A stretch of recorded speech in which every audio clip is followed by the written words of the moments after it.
에베소서 4장 1절에서 6절까지 보겠습니다. 에베소서 4장 1절에서 6절 말씀.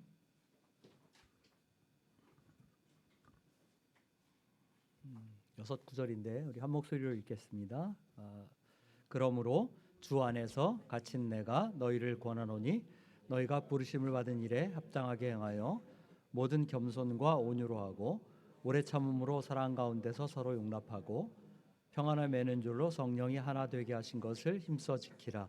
몸이 하나요 성령도 한 분이시니 이와 같이 너희가 부르심의 한 소망 안에서 부르심을 받았느니라. 주도 한 분이시요 믿음도 하나요 세례도 하나요 하나님도 한 분이시니 곧 만유의 아버지시라. 만유 위에 계시고 만유를 통일하시고 만유 가운데 계시도다. 아멘. 우리가 에베소서 말씀을 이제 올해 쭉 살펴보는데 지난 8월 마지막 주까지 3장을 봤습니다. 그리고 이제 오늘부터 4장 말씀을 보게 됩니다. 에베소서 전반부인 1장에서 3장은 교리를 다룬다 이렇게 얘기할 수 있고, 오늘부터 보게 되는 이제 4장에서 6장은 실천편을 다룬다 이렇게 얘기할 수 있습니다. 그러니까 1장에서 3장은 우리가 무엇을 믿을 것인가 하는 것을 다룬다면 4장에서 6장은 우리가 무엇을 행할 것인가를 다룹니다. 이 교리편에서 실천편으로의 전환을 가장 잘 보여주는 단어가 그러므로라는 바로 이 말입니다. 너희가 이런 것을 믿음으로, 혹은 너희가 이렇게 부르심을 받았으므로 그러므로 너희는 이제 이렇게 살아야 한다라고 바울이 이야기하는 것입니다. 이런 구조는 이제 바울 서신의 가장 특징적인 구조다 이렇게 얘기할 수 있어요.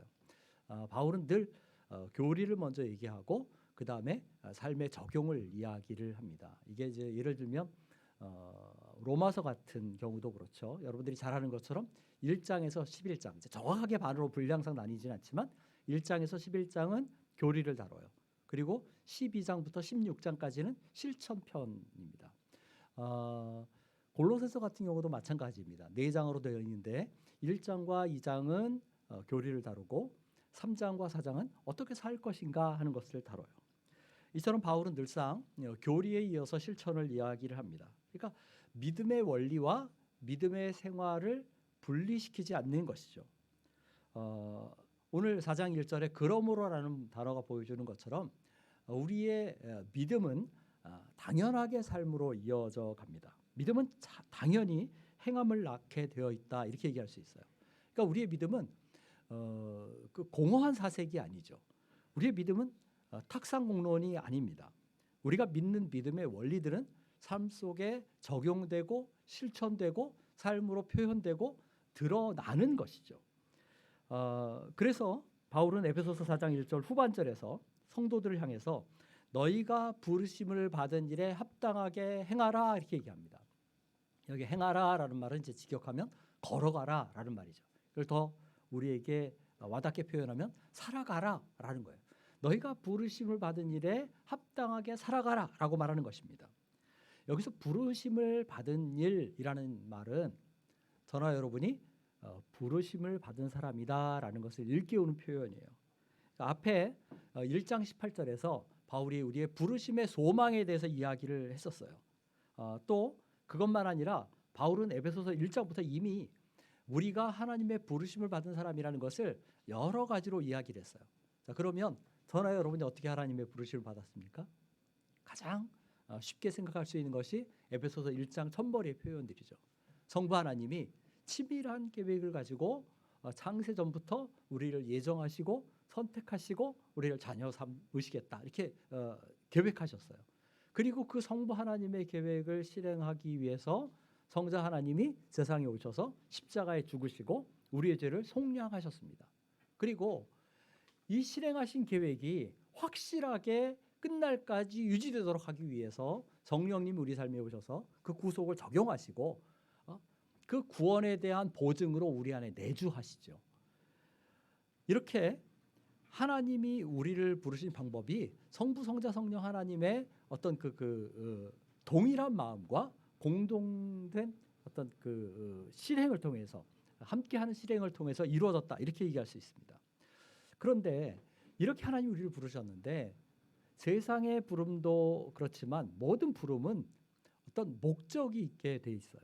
예를 들면 우리가 이제 남자들은 보통 요즘은 이제 그 여성 장교들이나 여성 그 사관들도 많이 나오지만 남자들이 국가의 부름을 받아 병역의 의무를 행하죠. 그렇죠? 그러면 부름을 받았다. 군인으로 부름을 받았다 그럴 때는 뭐예요? 군인으로서의 마땅한 자세와 태도가 있어요. 그죠? 그 군인으로 부른 거기에는 어떤 목적이 있습니다. 마찬가지로 하나님의 부르심을 받은 사람들에게도 그 부르심에 상응하는 삶의 규칙이 있고 방식이 있고 태도가 있어요. 오늘 본문 1절에서 합당하게 행하라 할 때 합당하게라는 말은 바로 그것을 나타냅니다. 그래서 어울리게, 적절하게, 일치하게, 적합하게 이런 뜻이에요.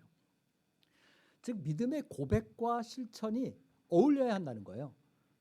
교리와 적용이 균형을 이루어야 한다는 겁니다. 말과 삶이 따로 노는 게 아니라 말과 삶이 혹은 믿는 것과 사는 것이 일치해야 한다는 거예요. 믿음이 삶으로 이어지고 드러나야 한다는 겁니다. 우리가 흔히 구원 얻는 이야기를 할 때는 믿음의 고백을 굉장히 강조하죠. 우리가 예수 그리스도를 주로 고백하고 믿어야 한다. 입술의 고백이 시인이 중요하다 이렇게 얘기를 합니다.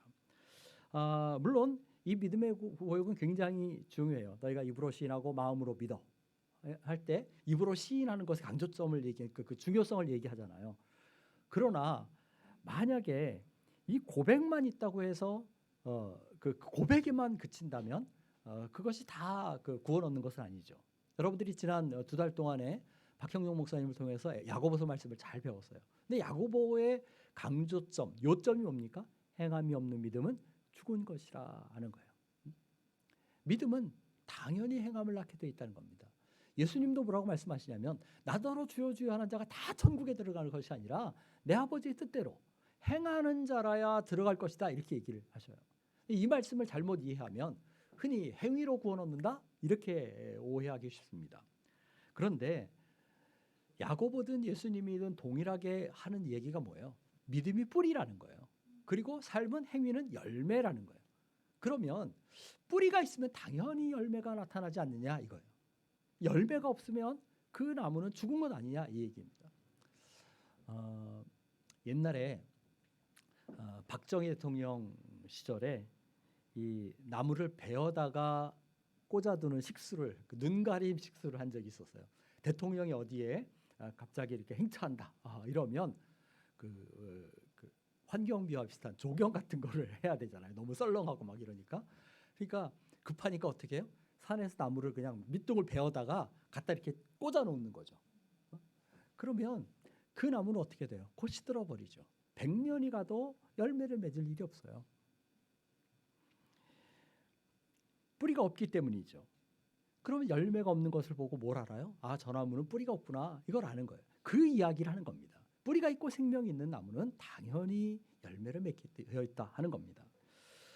우리의 교리와 실천, 고백과 행함이 어울리게 나타나고 균형을 이루어야만 합니다. 지식은 풍성한데 적용이 안 되면 그것은 마치 머리만 자라는 것 같은 가분수 같은 불균형 상태가 돼요. 교리만 무성하고 실천이 없으면 그것은 한낱 공허한 이론에 불과합니다. 뿌리가 없는 나무 같은 것이죠. 이 합당하게라는 말을 저는 이제 혼자 묵상하다가 이 합당하게라는 말은 마치 우리말 표현에 답다, 누구누구 답다, 무엇 답다라는 그 답다라는 표현과 통한다는 생각을 했어요. 이 답다라는 말은 어떤 사람이나 어떤 존재의 특성에 어울리는 것, 그러니까 그 성격 그것을 나타냅니다. 그래서 우리가 흔히 이렇게 얘기하죠. 부모는 부모다워야 하고 자녀는 자녀다워야 하고 선생은 선생다워야 하고 학생은 학생다워야 하고 이렇게 얘기를 합니다. 그런데 교회 안에서도 가만히 생각해 보면 어때요? 목사는 목사다워야 하고 장로는 장로다워야 하고 집사는 집사다워야 하죠. 그러나 그 무엇보다 그 이전에 우리 모두가 다 그리스도인다워야 한다 하는 겁니다. 예수를 믿는 사람이면 믿는 자답게 살아야 돼요. 내가 믿는 바에 어울리게 살아야 돼요. 하나님의 부르심을 받은 사람은 부르심을 받은 자다운 삶을 살아야만 합니다. 믿음의 공동체인 교회는 택함 받은 백성 공동체다운 삶을 공동으로 살아내야 합니다. 한마디로 말하면 교회는 뭐다워야 한다? 교회다워야 한다. 교회의 본질에 어울리는 속성을 드러내 보여야 한다는 거예요. 이것이 바울이 에베소서 4장부터 6장까지에서 말하는 이야기의 요점이에요.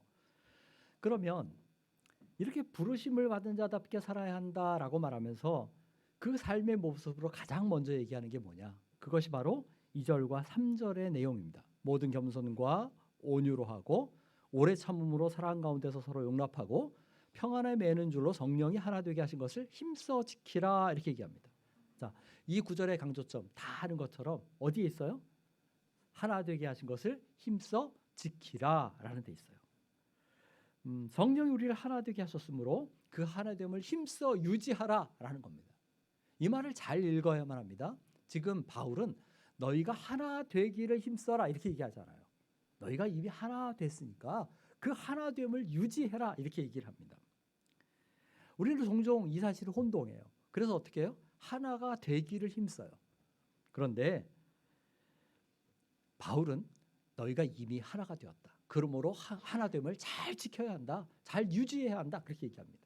얼핏 생각하기에는 그 말이 그 말 같아요. 그러나 기본 전제가 다르기 때문에 그 이후의 과정과 실천과 노력이 달라진다. 이렇게 얘기할 수 있어요. 하나 되기를 힘쓴다는 말은 하나가 아니라는 전제에서 출발을 합니다. 그래서 하나가 되기 위해서 해소해야 할 수많은 장벽들이 있어요. 그런데 그 장벽들을 해소하려고 노력하다가 잘 안 되면 어떻게 해요? 이미 하나가 아니니까 그냥 쉽사리 포기하고 맙니다. 아주 사소한 문제도 굉장히 큰 장벽처럼 느껴질 수 있어요. 그래서 난제들을 해결하지 못하고 힘에 부치게 되면 그냥 주저앉는 것이죠. 그러나 하나됨을 유지하는 것은 좀 다른 문제예요. 그것은 이미 하나다라는 전제를 가지고 시작해요. 그래서 그 하나된 공동체 안에 있는 다양한 차이들, 그것은 다른 것, 틀린 것이 아니라 뭐예요? 다양성으로, 풍성함으로 나타나죠. 그래서 그것이 우리를 하나로 묶는데 방해가 되지 않는다는 거예요. 장애처럼 느껴지는 사소한 문제들이 있어도 그 하나됨을 깨트리거나 포기하지 않는 것입니다. 이건 쉽게 생각하면 부부 사이의 문제로 설명할 수 있어요. 갈등이 있는 부부가 하나 되기를 힘쓰게 되면 하나됨을 유지하려고 하는 것과 전혀 다른 결과가 나와요. 전제가 다르면 과정과 결론이 다릅니다. 둘이 하나라는 것을 전제하는 부부에게는 부부싸움이 뭐예요? 우리 말한 것처럼 부부싸움은 칼로 물베기다 같은 거예요. 우리는 이미 하나이기 때문에 조금 차이가 나는 것들은 별 문제가 아니야 라고 인정하는 것이죠. 그러나 지금 우리는 둘이 하나인데 하나가 돼야 해 라고 말하는 사람들은 갈등을 일으키다가 헤어지는 것이 답이다 라고 생각을 하게 됩니다. 하나가 되어야 한다는 말과 하나됨을 유지해야 한다는 말의 차이는 이처럼 받아들이기에 따라서 굉장히 엄청난 차이를 낳을 수 있어요. 저와 여러분은 성령이 이미 그리스도 안에서 하나 되게 하셨다라는 것을 기억해야만 합니다. 그리고 이제는 그 하나됨을 든든하게 지켜가야겠다 하는 것입니다. 사실 교회가 하나됨은 그 기초가, 그 근거가 굉장히 확고합니다. 그 누구도 무너뜨릴 수 없는 든든함이 교회에는 있어요. 그래서 바울은 4장 4절에서 6절에서 교회 하나됨의 7가지 근거를 얘기를 합니다. 이 부분은 제가 코로나 기간에 여러분들과 이 말씀을 나누면서 이미 설명한 내용이에요. 다시 한번 봅니다. 몸이 하나요 성령도 한 분이시니 이와 같이 너희가 부르심의 한 소망 안에서 부르심을 받았느니라. 주도 한 분이시요 믿음도 하나요 세례도 하나요 하나님도 한 분이시니 곧 만유의 아버지시라. 만유에 계시고 만유를 통일하시고 만유 가운데 계시도다 이렇게 얘기합니다. 첫 번째로 자 복습합니다. 첫 번째로 하나는 뭐예요? 몸이 하나다. 이 몸이 하나라는 말은 뭐예요? 교회가 하나다라는 거예요. 우리가 생각할 때는 세상에 수많은 교회가 있죠. 그죠? 수많은 교단이 있죠. 여기서 바울이 몸이 하나다, 즉 교회가 하나다라고 말할 때, 그러니까 한 공동체다라고 말할 때 이 말은 로컬 처치, 우리 같은 이런 지역 교회, 뭐 혹은 수많은 교단 이걸 염두에 두고 얘기하는 것이 아닙니다. 그래서 가톨릭 교회는 이걸 자기들의 어떤 조직체를 통해서 이거 한 교회다 이렇게 얘기를 하잖아요. 그런 것을 가리키는 것이 아니에요. 여기서 말하는 몸은 이 교회는 보편적이고 우주적인 그리스도의 교회 전체를 얘기하는 것입니다. 그래서 우리가 이미 2장에서 본 것처럼 바울이 이방인과 유대인의 차별이 그리스도 안에 없다라고 말한 것처럼 모든 그리스도인들은 주님 안에서 한 몸에 속한 지체들이다 하는 것입니다. 우주적으로 그리스도 안에서 교회는 하나입니다. 자, 두 번째는 뭐라고 말해요? 성령이 하나이다 이렇게 얘기합니다. 앞서 이제 2장 18절을 보면 우리를 아버지께 나아가게 하신 분이 한 성령이다 이렇게 얘기를 하고 있습니다. 그러니까 무슨 말이냐면 저나 여러분이 예수를 믿게 된 동기가 다 달라요. 그죠? 그러니까 예를 들면 어떤 사람은 모태서부터 예수를 믿었어요. 그죠? 어떤 사람들은 대학 들어와서 혹은 나이가 많이 들어서 정말 극적으로 예수 그리스도를 만난 바울같이 그렇게 만난 사람들도 있어요. 그죠? 저나 여러분이 부름받은 자리가 다 다릅니다.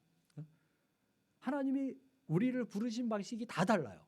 그런데 어떻게 부름받았든 언제 부름받았든 어디에서 부름받았든 동일한 하나가 있는데 그거보다 성령이 우리를 부르셨다 하는 것입니다.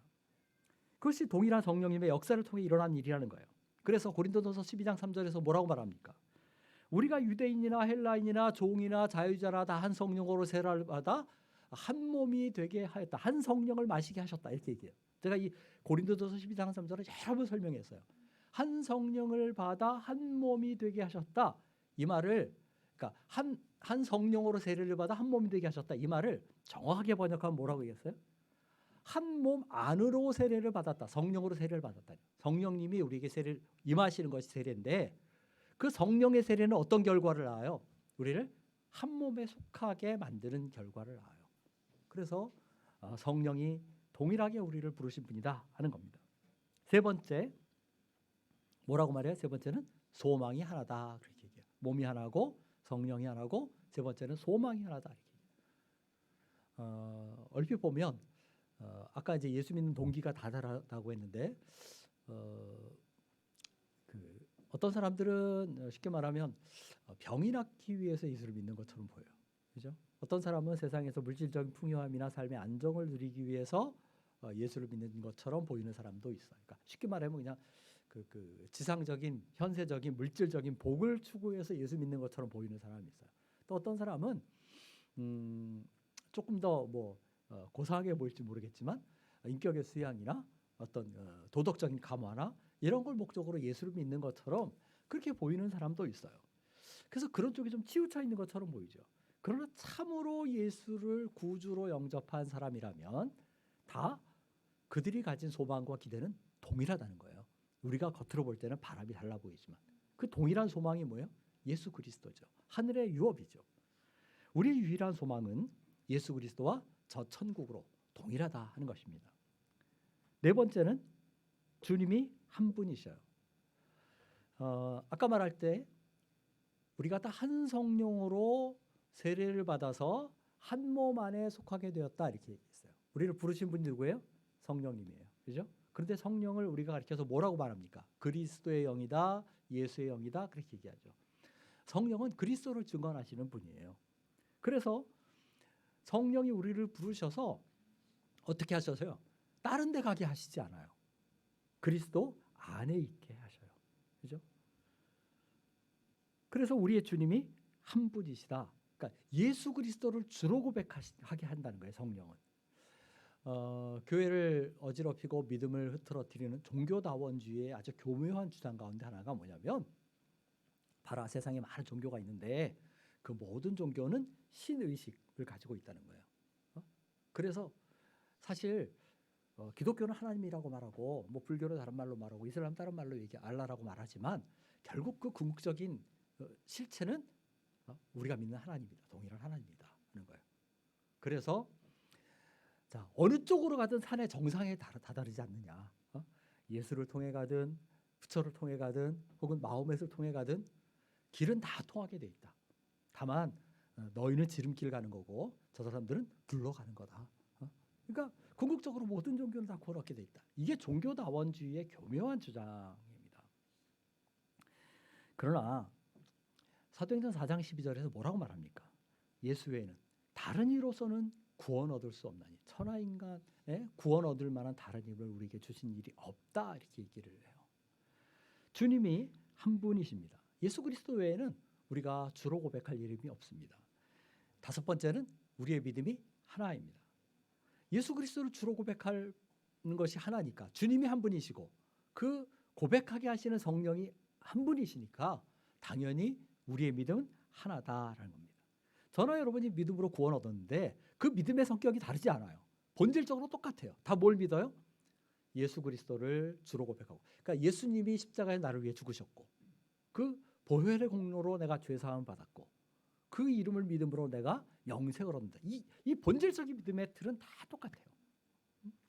이 믿음이 아니고는 구원 얻을 도리가 없습니다.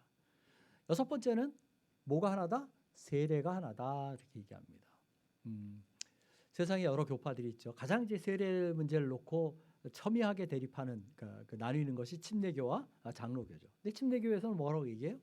침례를 정당한 것으로 이야기를 합니다. 그래서 이제 그 침례교 성경을 보면 여러분들이 읽고 있는 이 성경책에 세례라는 말이 다 침례라고 바뀌어 있어요. 실제로 그렇습니다. 근데 이제 거기에 비해서 우리 그 장로교에서는 적수례를 행하죠. 이렇게 손끝에 물을 적셔서 뿌리는 세례를 행합니다. 이 얘기는 이제 장로교회가 침례는 부당하다라고 말하는 것이 아니에요. 사실 이제 저는 한때 이제 그런 생각도 했어요. 보면 요즘 선교지에서 그렇게 하죠. 세례 받을 때 보면 이렇게 강가에 나가서 세례복 입고 이렇게 물에 잠기는 세례를 하잖아요. 아, 우리도 저렇게 한번 해봤으면 그 세례식 때 그렇게 한번 하면 참 좋겠다 이런 생각을 여러 번 했어요. 그리고 사실은 침례가 보여주는 상징성이 있어요. 그러니까 그 물에 잠기는 것은 그리스도와 함께 죽는 것을 상징하고 물에서 올라오는 것은 새로운 삶으로 태어나는 것을 이렇게 보여주잖아요. 가시적으로 굉장히 주는 은혜가 있어요. 그래서 제가 어려서 그리스도 교회를 다녔잖아요. 이제 그 그리스도 교단이라고 작은 교단인데 그 교회가 침례를 행해요. 침례 교단은 아니지만 그래서 예배당마다 다 이런 그 세례를 위한 그 욕조 그런 것이 있습니다. 그래서 장로교회 출석을 하면서도 제가 저 그리스도 교회 가서 침례를 받았으면 하고 생각했던 적이 중학생 때 그런 마음을 가졌던 적이 있어요. 그러면 우리가 이제 적수를 행하는 것은 뭐냐면 그런 어떤 어떤 시스템을 다 갖출 수는 없잖아요, 그죠? 또 이제 구약에서도 어떤 우슬초로 정결한 물을 이렇게 뿌려서 정결 예식 행하는 그런 일도 있었으니까 그 상징적인 그 손끝에 물을 묻혀서 뿌리거나 바르거나 하면서 그 세례를 상징적으로 행합니다. 자, 세례의 방식은 다 달라요. 그러나 어느 세례든 다 동일해요. 왜요? 아버지와 아들과 성령의 이름으로 세례를 받기 때문에 그래요. 누가 주든 상관없죠. 합법하게 세움받은 목회자가 베푸는 세례라면 그것은 어느 교단의 목사님이 베푸든 상관이 없어요. 그래서 감리교회에서 받았든 침례교회에서 받았든 순복음교회에서 받았든 세례를 받았으면 장로교회에 출석한다고 해서 다시 세례를 받아야 한다. 그렇게 얘기를 하지 않습니다. 왜요? 세례가 하나이기 때문에. 자, 일곱 번째. 가장 근본적인 건 뭐예요? 하나님이 한 분이시다라는 거예요. 우리가 믿는 하나님은 유일신 하나님이십니다. 오직 하나이신 하나님이에요. 우리가 삼위일체를 믿는다라고 말할 때 이 말은 세 분이신 하나님을 믿는다 이 말이 아니에요. 세 위격으로 계시지만 하나님은 하나이시다. 그것을 믿는다는 겁니다. 이 하나님이 바울은 말하기를 만유 위에 계신다 그렇게 얘기해요. 이 말은 뭐예요? 하나님이 초월자라는 거예요. 피조물인 우리와 피조세계인 창조세계인 우리와 뛰어나게 비할 바 없이 높으신 하나님이시다라는 거예요. 이 하나님이 만유를 통일하신다. 이 말은 만유를 다스리시고 만유를 주관하신다라는 거예요. 그리고 만유 안에 계신다는 건 뭐예요? 초월자이신 하나님이 우리를 떠나 계시지 않아요. 다스리시는 하나님은 우리와 멀리 계시면서 명령만 하시는 게 아니에요. 우리 안에 우리 가운데 내재하신다라는 거예요. 그래서 초월하시는 하나님 또 다스리시는 하나님 내재하시는 이 하나님이 한 분이시다라는 겁니다. 자, 이렇게 7가지를 얘기합니다. 몸이 하나고 성령이 하나고 소망이 하나고 주님도 하나고 믿음도 하나고 세례도 하나고 하나님도 한 분이시다. 7이라는 것은 완전수죠. 그러니까 바울이 이 7가지를 얘기하는 건 왜 그래요? 교회가 이처럼 흔들릴 수 없는 견고한 하나됨의 토대를 가지고 있다는 겁니다. 설사 교단이 다르고 교리가 다르고 예배하는 방식이 다르고 할지라도 교회는 어디 있든지 하나예요. 순복음교회든 감리교회든 침례교회든 성결교회든 다 하나입니다. 물론 우리는 장로교회 교리가 가장 성경적이라고 믿고 있기 때문에 여기에 앉아서 장로교인으로서 앉아서 예배를 드리고 장로교회에 소속해 있어요. 그러나 장로교인이나 침례교인이냐 성결교인이냐 순복음교인이냐를 따라서 우리는 다 뭐다? 예수교인이다 하는 거예요. 어느 목사님이 드와이트 무디 선생님의 그 일화를 예화로 쓴 거를 봤어요. 무디 선생님이 집회를 하다가 갑자기 하늘을 쳐다보면서 자문자답을 합니다. 베드로와 대화를 하는 것이죠. 그래서 이렇게 얘기해요. 베드로 선생님, 그 하늘나라에는 장로교인이 도대체 몇 명이나 있습니까? 이렇게 물어봤다는 거예요. 그때 베드로 그러면서 하는 얘기가 하나도 없다 그랬다는 거죠. 그럼 도대체 감리교인은 몇 명입니까? 감리교인도 없다 그랬다는 거죠. 그럼 침례교인은 몇 명입니까? 침례교인은 없다. 그러면 도대체 하늘나라에는 천국에 누가 있습니까? 이렇게 얘기했어요. 그러니까 뭐라고 말합니까? 회개해서 예수를 구주로 믿는 사람들만 있다 이렇게 얘기했다는 겁니다. 보편적인 하나님의 교회는 본질적으로 이런 교단적인 교리적인 구분이 없어요. 하나됨은 우리 사람들이 나누는 기준보다 더 본질적이다. 교회의 하나됨은 더 본질적이다 하는 거예요. 그래서 이것을 유지해 가려고 힘써야만 합니다. 이런 의미에서 보면 한국 교회가 교단 간에 교류를 하고 협력하고 하는 것은 굉장히 중요한 일이고 우리가 그것을 귀하게 생각해야만 합니다. 그런데 이 교회의 하나됨을 유지하는 것이 보편적이고 우주적인 교회에만 해당되는 것이 아니라 이 로컬 처치, 한누리 교회에도 동일하게 적용되고 여기서도 실천돼야 한다는 것이죠. 본편 교회가 한 몸이고 한 성령과 한 몸과 한 소망으로 한 세례로 또 한 주님을 모시고 그렇게 살아가는 것처럼 우리 한누리교회 역시 이 7가지의 하나됨의 토대 위에 서 있어요. 그래서 우리가 이 7가지 근거를 잘 기억하면서 우리 하나됨은 결코 그 무엇으로도 나눌 수 없다. 이 사실을 확신하고 이것을 잘 유지해 가야만 합니다. 자, 이제 마무리를 할 텐데 뭐냐면 이 하나됨을 유지하는 그런 비결이 뭐냐 하는 거예요. 1절에서 3절을 다시 보세요. 너희가 부르심을 받은 일에 합당하게 행하여. 그 다음 뭐라고 말합니까? 모든 겸손과 온유로 하고 오래 참음으로 사랑 가운데 서로 용납하고 평안에 매는 줄로 성령이 하나 되게 하신 것을 힘써 지키라 라고 말합니다. 여기 힘써 지키라 라는 말은 온갖 노력을 기울이라 하는 거예요. 그러면 바울이 너희가 하나됨을 유지하기 위해서는 수단 방법을 가리지 마라 이렇게 얘기한 건 아니겠죠. 그렇죠? 어떤 사람들은 성경이 명하지 않고 성경에 부합하지 않은 하나님의 뜻에 일치하지 않는 방식으로라도 어떻게든 교회의 하나됨을 유지하려고 물리적으로 유지하려고 애를 써요. 물질적으로나 혹은 또 어떤 공교한 방법으로 그렇게 하려고 합니다. 그러나 그것은 옳은 것이 아니죠. 우리가 하나됨을 지키기 위해서 온갖 노력을 기울여야 하는데 왜 그러냐면 그것은 사탄이 오늘날도 부단히 교회를 흔들고 무너뜨리려고 하기 때문이죠. 우리 가운데 시기심, 당파심을 일으키고 온갖 거짓된 교리로 교회를 흐트러 놓으려고 하기 때문에 그래요. 그래서 그냥 가만히 있는다고 하나됨이 저절로 이렇게 지켜져 가는 것이 아니라 이 하나됨을 늘 확인하고 우리의 하나됨을 늘 긴밀히 해가야 한다는 것입니다. 세상의 단체는 이 하나됨을 유지하기 위해서 돈을 쓸 수도 있고 술책을 쓸 수도 있고 어떤 권력을 사용할 수도 있어요. 그러나 교회는 그렇지 않죠. 교회가 하나됨을 유지하기 위해서 사용해야 할 방법은 2절과 3절에 5가지가 나와요. 겸손, 온유, 오래 참음, 용납, 평안입니다. 이 5가지는 이미 이것도 한 2년 전에 다 설명한 내용이에요. 그래서 오늘은 이 5가지에 대한 설명을 생략합니다. 그런데 한번 잘 생각해 보세요. 이거 5가지는 이해 못할 것이 여러분들 하나도 없죠. 근데 잘 생각해 보세요. 당연히 이 5가지는 하나됨이 필수적이에요. 자기가 잘났다고 우월하다고 남들보다 탁월하다고 교만하고 자랑하고 뻐기는 사람들이 모여있는 곳에 하나됨이 있겠습니까? 그렇지 않아요. 겸손한 사람들이 있는데 하나됨이 있어요. 온유함은 온화하다라는 말로 번역되기도 하지만 친절하다라는 말로도 번역이 돼요. 그 친절하다는 의미를 가지고 있어요. 그러면 보세요. 싸납고 적대적이고 누구든 보기만 하면 어떻게든 시비를 걸려고 하는 사람들 모여 있는데 거기에 무슨 하나됨이 있겠습니까? 친절한 사람들, 온화한 사람들 가운데 하나됨이 있어요. 다른 사람들을 참아주거나 용납하지 못해도 하나됨이 깨지게 돼 있습니다. 참아주는 것은 소극적이라면 용납하는 것은 뭐예요? 적극적이에요. 그냥 아유 저거 내가 그냥 눈 감아주지. 쉽게 말하면 이게 참아주는 거라면 용납이라는 관용이라는 것은 남의 결점을 더 인정하고 그냥 받아들이고 포용하는 것입니다.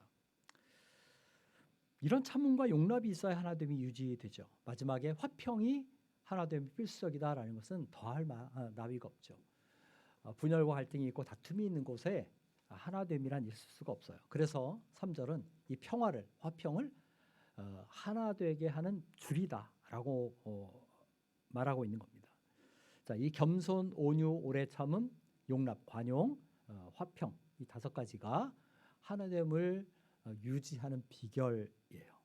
우리 안에 이 5가지 덕목이 있는지 잘 살피기를 바랍니다. 그리고 이 덕목의 실천을 통해서 하나됨을 잘 유지해가는 우리 한누리교회가 되시기를 바랍니다. 바울이 1절에서 너희가 부르심을 받은 일에 합당하게 행하라 라고 얘기를 했어요. 그러면 누가 우리를 부르셨다? 성부, 성자, 성령 삼위일체 하나님이 우리를 부르셨어요. 하나님의 치밀한 계획을 따라 긴 역사의 시간을 지나면서 하나님이 그 계획을 이루십니다. 예수님이 십자가에 죽기까지 자기를 내어주신 지극한 희생과 사랑을 통해서 우리를 부르셨어요. 또 그 부르심이 흔들림이 없게 하시려고 성령을 우리 안에 주시고 우리 안에 거하게 하셨어요. 이거 생각하면 우리의 부르심이 얼마나 고귀한 부르심입니까? 우리의 부르심이 얼마나 소중한 부르심입니까? 이 하나님의 부르심, 초대에 부응하는 삶을 너희가 살아야 한다라고 말하는 겁니다. 오늘도 이 소리가 이제 끝내라 그러는 것 같아요. 지난주도 그러더니 목사님 말을 너무 많이 합니다 이러시면 끝내겠습니다. 자, 이 부르심에 합한 삶의 첫 번째 요점이 뭐다? 하나 된 것을 힘써 지키라 하는 겁니다. 하나됨의 7가지 기초를 기억하고 하나됨의 5가지 비결을 실천하면서 하나됨을 잘 지켜가는 우리 한누리 가족들 되시기를 간절히 바랍니다. 찬양하겠습니다. 220장